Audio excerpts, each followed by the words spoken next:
Welcome to World on the Move. What's cracking, y'all? He almost forgot again.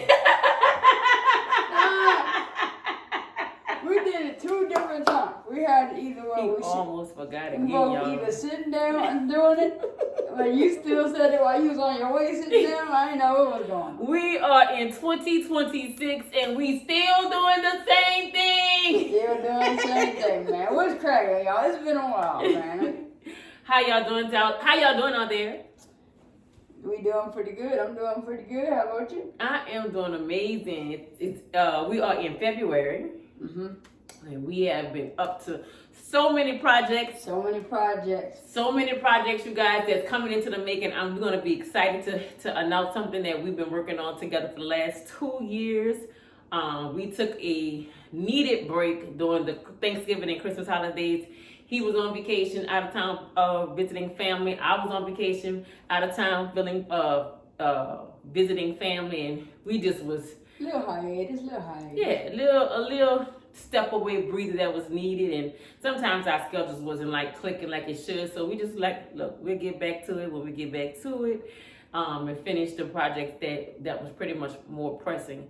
But we are back with World on the Move. Also, we got to say thank you to y'all because I've been checking the page and I've seen while we was away, people have been going back and looking at the old ones. And we have had an increase in subscribers. So I want to say thank you for that and welcome back to World on the Move. Tell them what we're talking about today, bro. We have a very interesting topic, something that we're dealing with right now. I'm so happy that we have this podcast because it's really forcing us into certain conversations that we really have to have right now. So we don't really have to focus on like some of our past things that we have to go through unless it relates to the topic. But certain things that we're dealing with right now, we want to kind of get you guys to either comment or give some advice. But today's topic is how to transition with your children as they are moving out into their own choices as adults, and you want to control as parents. That's real. Pushing back the control as parents. I'm struggling with this month. Charleston is making a lot of decisions on what he wants to do with his life. And me as a parent, I have some life wisdom that I want to offer him, and certain gifts that I see in him that I really want to see if he hone in on those particular skills. And he like, nope, not doing that, stop. And so it's creating a little bumping heads. Little friction. So my question to you today is, how do you navigate our relationship with me being controlling? The way I navigate it is, one thing for sure. I know that you love me, and I know that sometimes you don't like all the decisions I make. But even when I try to, want to get mad or want to be quiet or really want to step away from the situation, my brain is like, let's work it out with this person, because I know honestly this person really loves me, really cares about me, and really would do anything for me. So, another thing, the way we dialogue, which we talked about in another podcast, the way we dialogue, the way we communicate, is not screaming and hollering. You may have a point of view on something, and I may have a different point of view on something, but it's not in a way where it's not toxic. So I feel like communication skills play a strong point in our success on progressing and getting to a better point.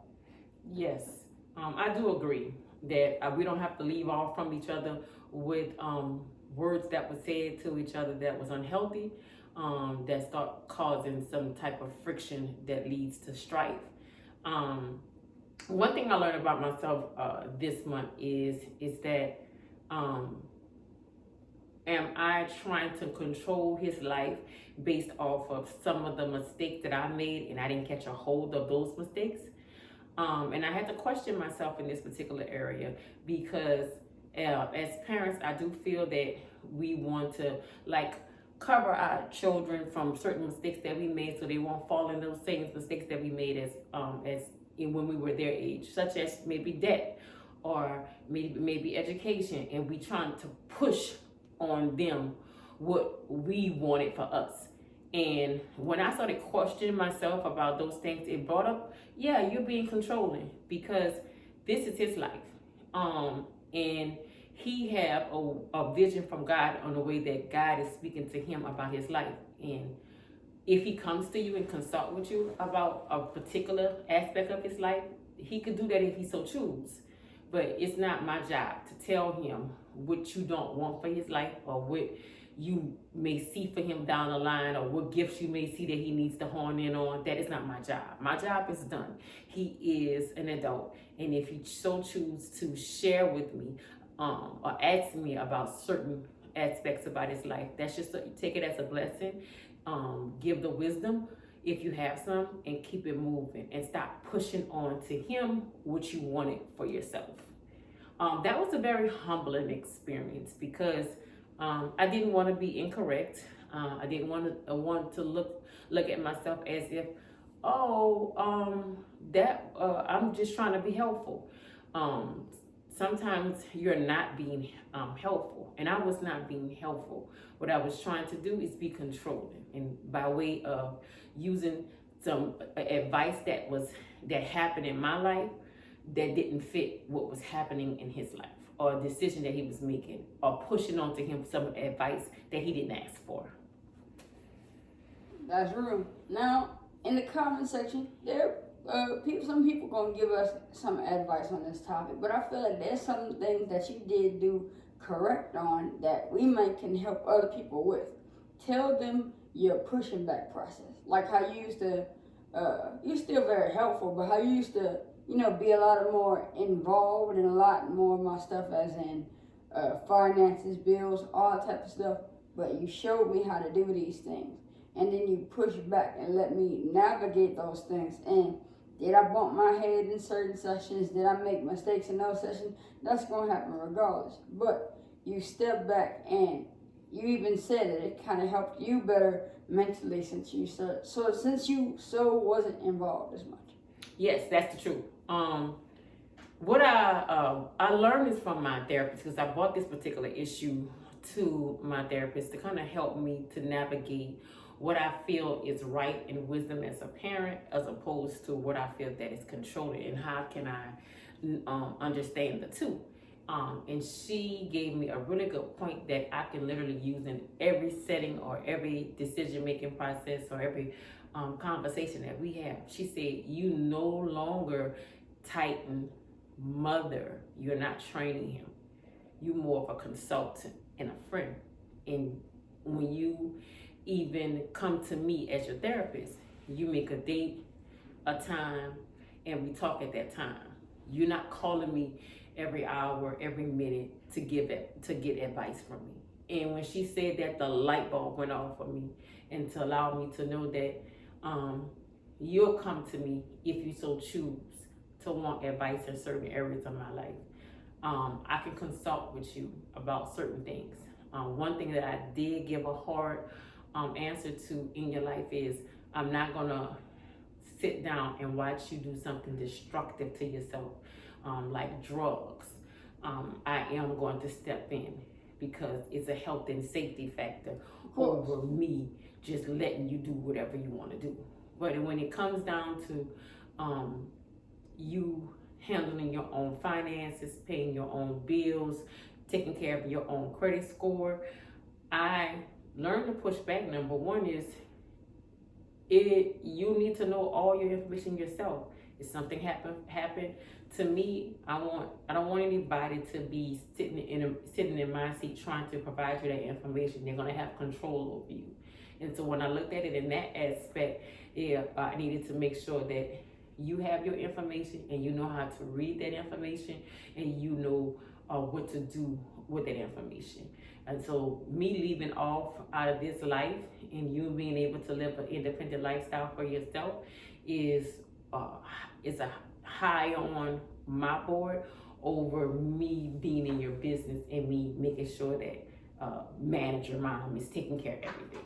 So the pushback actually was easy for me because I didn't know how freeing it was going to be. I was trying to hold on to something or help him with something that literally was keeping me stuck in areas where I couldn't move or do things that I needed to do for myself. It really even helped me due to the fact that it brought my hunger back. And it made me also realize, I'm not even going to say hunger back because I didn't realize how much I was dependent on you for stuff like that. Now it feels good when I make my own calls. It feels good when I know my stuff so I can step in the meetings and I know, oh, this is what this is, and I can say it with a confident voice and I can have a smile on my face. It felt freeing of my own, now it's in my hands and I'm going to have to really pray to God and ask God on how I move. Right, and I'm so glad you said that. That's huge. Like, you at the age of accountability, you need to hear God for yourself. And so with me stepping in, I am no near who, I'm not even equal up to God. And I can't even be a form of God. God is too holy and too wise and too mighty. So for me to think that I have all the answers is like chaotic in my brain. So I just have to humble myself in areas that I probably felt like I needed to control that because I didn't.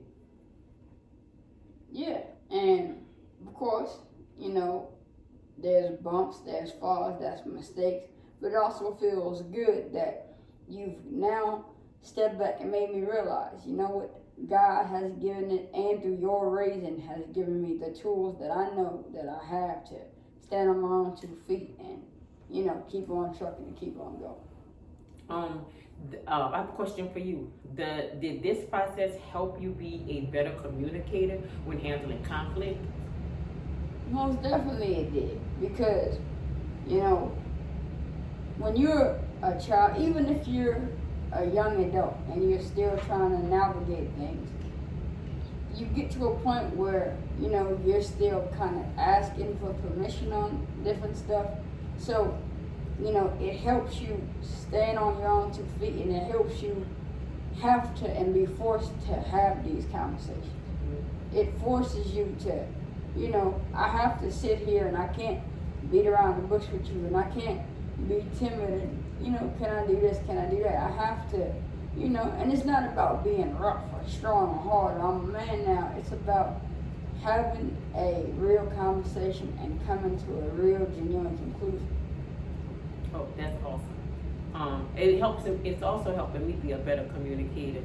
I don't have to communicate with an attitude or communicate with a certain tone in my voice to let you know that I'm serious. It's not a manipulative type of communication. It's just a communication for understanding of you and understanding what you're trying to do, and also using my listening ears to listen, to not to respond, but listen to understand. So I'm grateful for this season because it's really helping me to listen. Can I please say something? Of course. I really honestly feel like this season also helped because, I'm not just putting on you and other people. When you're helping somebody and it feels like you're helping them with, I'm not going to say every aspect, but a lot of aspects in their life, and you're able to continue to see their flaws in a certain area, you continue to have your issues with certain things, it starts to build up tension.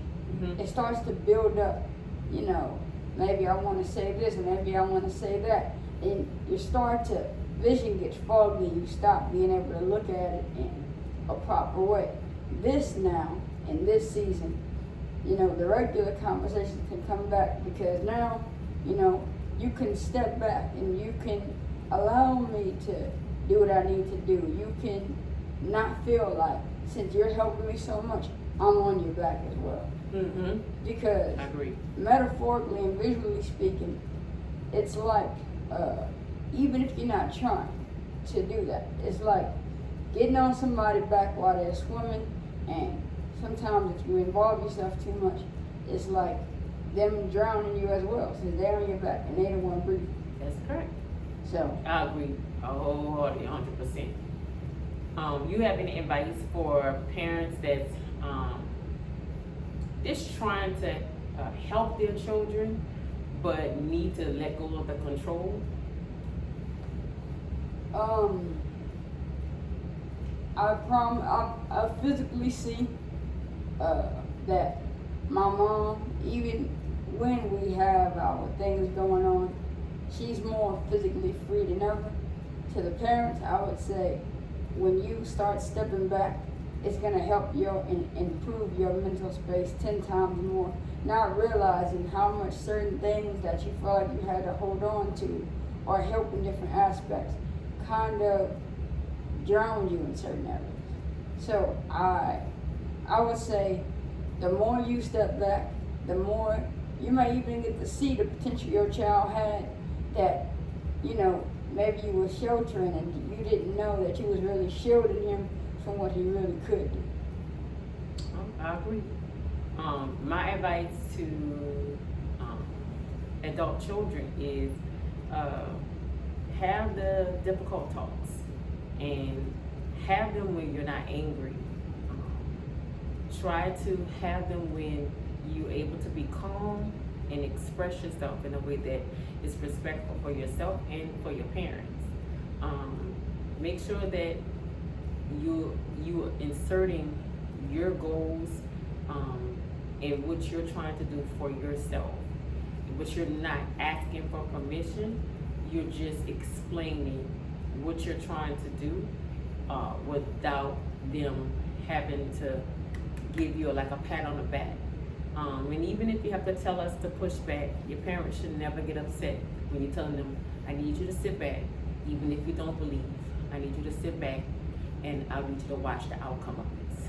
As opposed to, I need you to sit back so you can watch me get on my grind. It's not about being competitive. It's about, I need you to sit back and allow me to navigate my life how I need to.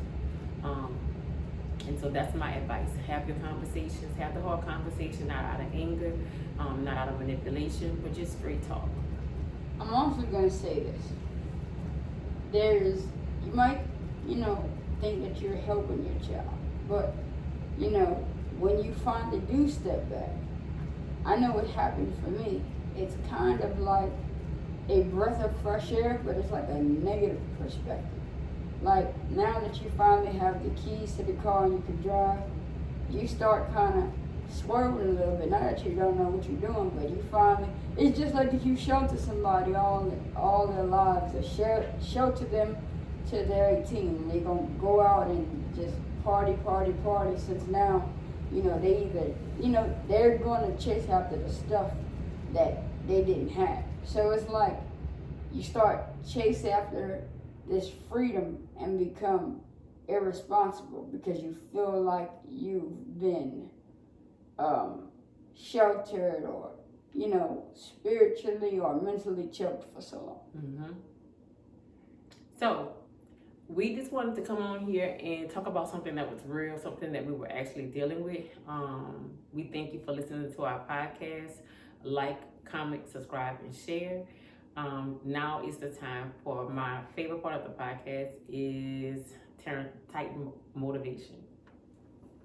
All right, and I think this works great. That's why I don't, pre-think of a motivational quote. I'd rather allow us to have a conversation and let God flow to me, as we're speaking. Mm-hmm.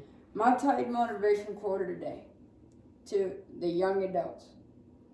I know that you're still following behind your parents because this world is kind of crazy and you don't even realize the potential you do have. But you have to understand, your parents, they're not going to last forever. But guess what? You have somebody that always has your back. That even when they're asleep, he ain't sleep. And his name is God. You have somebody that has your back and loves you so much. I mean, loves you to the point where he created you. Like, what kind of, love is that? He created you and brought you here and has been watching you over and watching over you for each and every year of your life. Allow your parents to step back. Allow yourself to face these new troubles and trials and tribulations, because you don't realize how much potential, how much, knowledge you really do have when you're actually allowed to shoot like a star. Think about this. Your parents have the fireworks, and you are that firework. But what has to happen? They light you, and then they step back. But what happens when they step back? Go to the sky. Pop and do whatever that needs to happen. It's going to pop, and it's going to make a better situation for yourself. You're that firework. You can hit the sky. Your parents did everything they could for you. It's time to shine and grind as far as you can go. And God has your back. God does not give you the spirit of fear. Just power, love, and a sound mind. That's my quote. Well, I'm not going to get you to leave in 2026. Since the end of the podcast ends with me, and I always give you wisdom. This year, you can sit down while I speak to the camera for your wisdom. And you'll be able to kind of ingest it while I'm talking. This is also the second part of the favor of my podcast, where I enter wisdom to my son. It is my goal for this podcast is that I leave a legacy of wisdom for him. Dealing with this particular matter, it was very, very important for you to see me owning up to a flaw. I want to leave with you that when you find something that God reveals about yourself to you, it is your job to ask for forgiveness, and ask God to help you to correct it. Once God revealed to me that I was dealing with a spirit of control over you, I needed to first ask you for forgiveness, ask God for forgiveness, and to forgive myself. And then ask God to rewire my brain by the way of renewing my mind on how to do this part of life with you. And he did it by way of helping my therapist to give me illustrations and give me wording to assist with having communication with you and doing life with my adult son. So I want to leave this wisdom. Admit your flaws. Don't hide from them. When something come up and something is revealed about you, just deal with it. Admit it, own it. And through God, your mind can be renewed about anything. Don't just be prideful about it. Don't not ask for forgiveness for it, because you have to ask for forgiveness. That's the only way that you can move forward. Like, comment, subscribe, share. World on the Move. That hit different.